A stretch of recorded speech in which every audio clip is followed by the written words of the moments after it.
નમસ્કાર. મેટાબોલિક સ્વાસ્થ્યને લગતા આ ખાસ એક્સપ્લેનરમાં સ્વાગત છે. આજે આપણે ઇન્ટરમિટન્ટ ફાસ્ટિંગ વિશે વાત કરવાના છીએ. આજના બેઠાડુ જીવનમાં સ્વાસ્થ્ય સુધારવા માટે અનેક પ્રયોગો થતા હોય છે, પરંતુ આ અભિગમ કંઈક અલગ જ છે, જે માનવ શરીર ઊર્જા પર કેવી રીતે પ્રક્રિયા કરે છે તેને સંપૂર્ણપણે બદલી નાખે છે. તો ચાલો સીધા જ મુદ્દા પર આવીએ.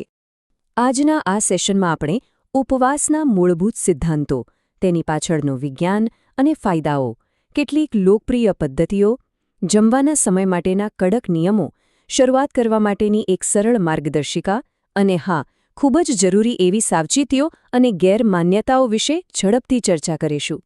વિભાગ 1: ઉપવાસના મૂળભૂત સિદ્ધાંતો અને આપણી ઉત્ક્રાંતિ તેમજ ખાવાની આદતોને સમજવી. ક્યારેય વિચાર્યું છે કે માનવ શરીર લાંબા સમય સુધી ખોરાક વિના પણ આટલી સારી રીતે કેમ ટકી રહે છે? આનો જવાબ આપણી ઉત્ક્રાંતિમાં છે. અત્યારની આધુનિક જીવનશૈલીમાં આપણે દિવસમાં 4-5 વાર સતત ખાતા રહીએ છીએ, જેનાથી પાચન તંત્રને ક્યારેય આરામ મળતો જ નથી.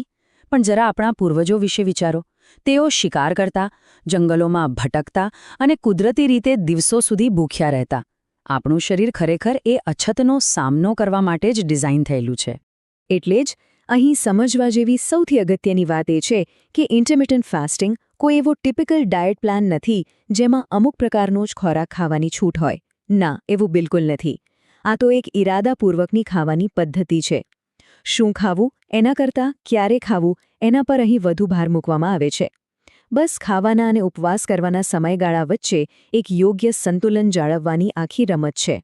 તો હવે આવીએ વિભાગ 2 પર: વિજ્ઞાન અને તેના ફાયદાઓ. સેલ્યુલર સ્તરે શરીરની અંદર ખરેખર શું ચાલી રહ્યું હોય છે? જ્યારે શરીર ઉપવાસ મોડમાં જાય છે ને, ત્યારે અંદર એક ગજબની પ્રક્રિયા ચાલુ થાય છે. સૌથી પહેલાં તો ઇન્સ્યુલિનનું સ્તર એકદમ ઘટી જાય છે. એટલે શરીરને મજબૂરીમાં સંગ્રહિત ચરબી બાળવી પડે છે. પણ આમાં સૌથી જાદુઈ વસ્તુ છે ઓટોફેજી. આ એક જાતનું નેચરલ ક્લીનઅપ છે. સમજો ને કે શરીરની અંદરનો કોઈ સફાઈ કામદાર જૂના અને નકામા પ્રોટીનને દૂર કરીને બધું સાફ કરી રહ્યો છે. સાથે જ જીન એક્સપ્રેશનમાં પણ લાંબા આયુષ્ય અને રોગ સામે રક્ષણ માટે ખૂબ જ હકારાત્મક ફેરફારો થાય છે. અને આ એક આંકડો ખાસ જાણવા જેવો છે: 5 ગણો વધારો. ઉપવાસ દરમિયાન હ્યુમન ગ્રોથ હોર્મોન એટલે કે HGHનું સ્તર 5 ગણું વધી શકે છે. આ હોર્મોન શા માટે આટલો અગત્યનો છે? કારણ કે તે સ્નાયુઓને જાળવી રાખીને સીધી ચરબી ઘટાડવાનું કામ કરે છે. સાંભળવામાં કોઈ ચમત્કાર જેવું લાગે, પણ આ પ્યોર સાયન્સ છે. આના ફાયદાઓ માત્ર વજન ઘટાડવા પૂરતા સીમિત નથી. આખું મેટાબોલિઝમ જ બદલાઈ જાય છે. પેટની પેલી ખતરનાક જિદ્દી ચરબી ગાયબ થવા લાગે છે. બ્લડ શુગર કંટ્રોલમાં રહેવાથી ટાઈપ 2 ડાયાબિટીસનું જોખમ ઘટે છે. અને ખરાબ કોલેસ્ટ્રોલ ઘટતા હૃદય પણ મજબૂત બને છે. એટલું જ નહીં, BDNF હોર્મોન્સને લીધે મગજ એકદમ શાર્પ બને છે અને સેલ્યુલર રિપેરને કારણે ઉંમર વધવાની પ્રક્રિયા પણ ધીમી પડે છે. સાવ સરળ ભાષામાં કહીએ તો આખા શરીરનું એક રીસેટ બટન દબાઈ જાય છે. આગળ વધીએ વિભાગ 3 તરફ: લોકપ્રિય ફાસ્ટિંગ પદ્ધતિઓ. આપણી રોજિંદી લાઇફસ્ટાઇલ માટે સૌથી યોગ્ય સમયપત્રક કયું હોઈ શકે? રોજિંદા જીવનમાં આને સેટ કરવા માટે ઘણી પદ્ધતિઓ છે. સૌથી વધુ પ્રખ્યાત અને ટકાઉ છે 16-8ની પદ્ધતિ.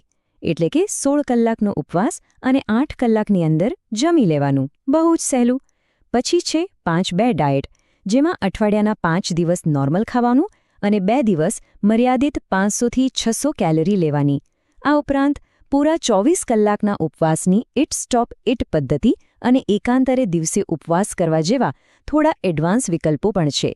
અનુકૂળતા મુજબ કોઈ પણ માર્ગ પસંદ કરી શકાય છે. વિભાગ 4: જમવાના સમય માટેના નિયમો. કઈ વસ્તુઓ ખાવી અને ક્યારે ખાવી? અહીંયા એકદમ કડક નિયમ લાગુ પડે છે અને આમાં કોઈ જ બાંધછોડ ના ચાલે. ઉપવાસના સમય દરમિયાન ફક્ત પાણી, બ્લેક કોફી, ગ્રીન ટી કે એપલ સાઇડર વિનેગર જ લઈ શકાય. એટલે કે એવી જ વસ્તુઓ જેમાં 0 કેલરી હોય. તેમાં ખાંડ કે દૂધ તો બિલકુલ જ નહીં. અને હા, જ્યારે ખાવાનો સમય હોય ત્યારે પણ બેફામ જંક ફૂડ નથી ઝાપટવાનો. ત્યારે કોમ્પ્લેક્સ કાર્બ્સ, પ્રોટીન અને હેલ્ધી ફેટ્સથી ભરપૂર પૌષ્ટિક આહાર લેવો પડે. તો જ સાચું અને ધાર્યું રિઝલ્ટ મળશે. વિભાગ 5: શરૂઆત કરવા માટેની માર્ગદર્શિકા. એક સુરક્ષિત અને ટકાઉ પ્રગતિ કેવી રીતે કરવી તે જાણી લઈએ. સીધા 16 કે 24 કલાકના ઉપવાસ પર કૂદી પડવાથી શરીરને બહુ મોટો આંચકો લાગી શકે છે. ધીમે ધીમે આગળ વધવું સૌથી શ્રેષ્ઠ છે. પહેલા 12 કલાકના ઉપવાસ અને 12 કલાક જમવાના સમયથી હળવી શરૂઆત કરો, જેમ કે રાત્રે 8 થી સવારે 8. પછી ધીમેથી તેને 14 કલાક સુધી લઈ જાઓ. થોડા સમય પછી 16 કલાકના મૂળ લક્ષ્ય સુધી પહોંચી જશો. અને એકવાર ત્યાં પહોંચી ગયા પછી બસ એ જ સમયપત્રકને વળગી રહો. આ રીતે ધીમે ધીમે આગળ વધવાથી શરીરની જૈવિક ઘડિયાળ એકદમ સરળતાથી સેટ થઈ જશે. છેલ્લો અને બહુ જ અગત્યનો વિભાગ 6. સાવચેતીઓ અને સામાન્ય ગેરમાન્યતાઓ. આ મોટા પરિવર્તન દરમિયાન સુરક્ષિત રહેવું ખૂબ જ જરૂરી છે. શરૂઆતમાં જ્યારે પાચનતંત્ર નવી સિસ્ટમ સાથે અનુકૂળ થઈ રહ્યું હોય ત્યારે થોડા દિવસો માટે ખૂબ ભૂખ લાગવી, હળવો માથાનો દુખાવો, થાક લાગવો અથવા એસિડિટી થવી એ સંપૂર્ણપણે સામાન્ય છે. ગભરાવાની કોઈ જરૂર નથી. આ સામાન્ય સમસ્યાઓને બહુ જ સરળતાથી સંભાળી શકાય છે. બસ પૂરતું પાણી પીતા રહો અને પાણીમાં 1 ચપટી સિંધવ મીઠું ઉમેરી દો. અડધી તકલીફ ત્યાં જ દૂર થઈ જશે. હવે એક બહુ જ મોટી ગેરમાન્યતા દૂર કરીએ. લોકો અવારનવાર કહેતા હોય છે કે સવારનો નાસ્તો છોડવો તો સ્વાસ્થ્ય માટે બહુ હાનિકારક કહેવાય. પણ હકીકતમાં જો સવારે 8 વાગ્યાને બદલે બપોરે 12 વાગે પહેલું ભોજન લેવામાં આવે તો આપણે ખાલી સમયરેખાને થોડી પાછળ ધકેલીએ છીએ. આનાથી શરીરને કોઈ જ નુકસાન નથી થતું. ઉલટાનું આ એકદમ સુરક્ષિત અને અત્યંત અસરકારક છે. પરંતુ દરેક વસ્તુ બધા માટે નથી હોતી. સલામતી હંમેશા સર્વોપરી હોવી જોઈએ. જો કોઈ સગર્ભા હોય, સ્તનપાન કરાવતી મહિલાઓ હોય, 18 વર્ષથી નાની ઉંમરના સગીરો હોય અથવા ઇન્સ્યુલિન લેતા ડાયાબિટીસના દર્દીઓ હોય તો તેમણે આ પદ્ધતિથી દૂર જ રહેવું જોઈએ. આ ઉપરાંત જેમનું વજન પહેલેથી જ બહુ ઓછું છે અથવા જેમને એનોરેક્સિયા કે બુલિમિયા જેવી બીમારીનો ઇતિહાસ રહી ચૂક્યો છે તેમણે યોગ્ય તબીબી સલાહ વિના ક્યારે આ પદ્ધતિ ના અપનાવવી જોઈએ. તો અંતે સવાલ એ છે કે આખો દિવસ સતત કંઈક ને કંઈક ખાતા રહેવાની આપણી આધુનિક આદતને પાછળ છોડીને શું આપણે આપણા શરીરની સાચી જરૂરિયાતને સમજવા તૈયાર છીએ? એક શિસ્તબદ્ધ જીવનશૈલી અપનાવવા તૈયાર છીએ? આ કોઈ રાતોરાત થતો ચમત્કાર નથી, પણ એક એવું સાબિત થયેલું વિજ્ઞાન છે જે શરીરને અંદરથી રિપેર કરે છે. યોગ્ય માર્ગદર્શન અને ધીરજ સાથે જો આ અપનાવવામાં આવે તો પરિણામો ખરેખર ક્રાંતિકારી મળી શકે છે. તો શું આપણે આપણા મેટાબોલિઝમને એક નવો આકાર આપવા માટે તૈયાર છીએ? વિચાર ચોક્કસ કરજો.